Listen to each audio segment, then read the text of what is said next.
If you're watching this from outside the United Kingdom, you may be asking yourself, why on earth is the UK made up of 4 countries? We get it. It can seem pretty confusing at times. In fact, when we lived abroad, we also questioned why the UK was made up of 4 countries. And upon moving here, we quickly realized that it's even more complicated than it first seems. So, let's explain. Welcome to our channel, the place to be if you love learning about the United Kingdom. Whether you're planning a trip or just want to know what's going on in Britain. Today, we're talking about why the UK is made up of 4 countries. Let's dive right in. First things first, we need to define some terms because the UK, Great Britain, and British Isles are often used interchangeably, but they don't all mean the same thing. The United Kingdom is made up of 4 countries: England, Scotland, Wales, and Northern Ireland. You can also refer to these as the UK nations.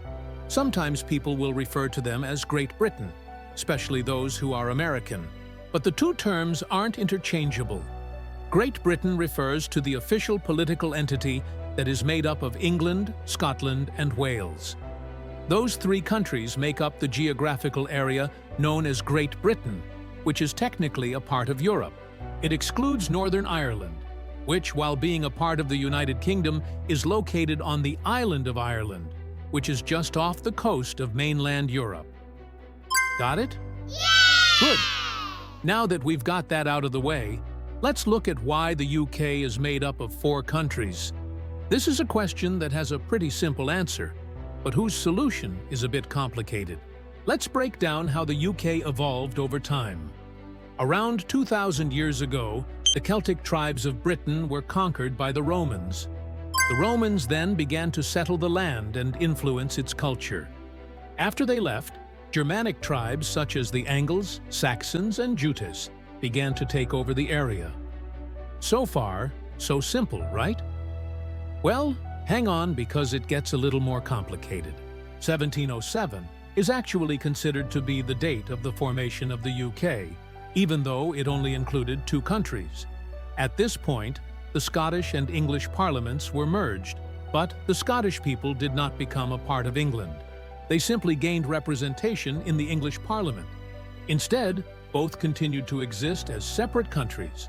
In 1801, Ireland joined the Union, making it the United Kingdom of Great Britain and Ireland. 20 years later, the whole island of Ireland would leave the Union, resulting in the Irish Free State and Northern Ireland remaining as part of the United Kingdom. Technically, this meant that the United Kingdom should have been renamed the United Kingdom of Great Britain and Ireland, Northern Ireland. However, in day-to-day life, the country was still referred to as the United Kingdom. So, it stuck. Each of these countries is considered a country within the United Kingdom because they have their own distinct legal systems, and throughout history, they have maintained some degree of self-rule or autonomy. These days, each of them has their own devolved parliament or assembly, except for England. England doesn't need one because it's where most of the UK's power lies. All the other nations send their members of parliament to Westminster in London, which is why England doesn't need one. The United Kingdom is therefore what is known as a unitary state with devolved parts. Devolved meaning transferred. This means that while legislative sovereignty is held by the UK Parliament in Westminster, some of that power has been transferred to the other parliaments and assemblies in Scotland, Wales, and Northern Ireland. However, the exact relationship between the UK and its 4 constituent countries is complex and has been further complicated by the West Lothian question. Named after Tam Dalyell, the Labour MP for West Lothian from 1960 to 2010, the West Lothian question refers to why MPs from Scotland, Wales, and Northern Ireland are able to vote on matters of English law, such as education or healthcare, despite the fact that they don't directly represent English people. This wouldn't be an issue if England had its own devolved parliament.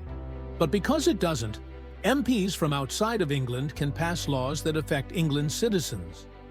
This can seem unfair to many English people who believe that they should have the final say on matters that affect only them. Today, The four countries of the UK have a great deal of autonomy.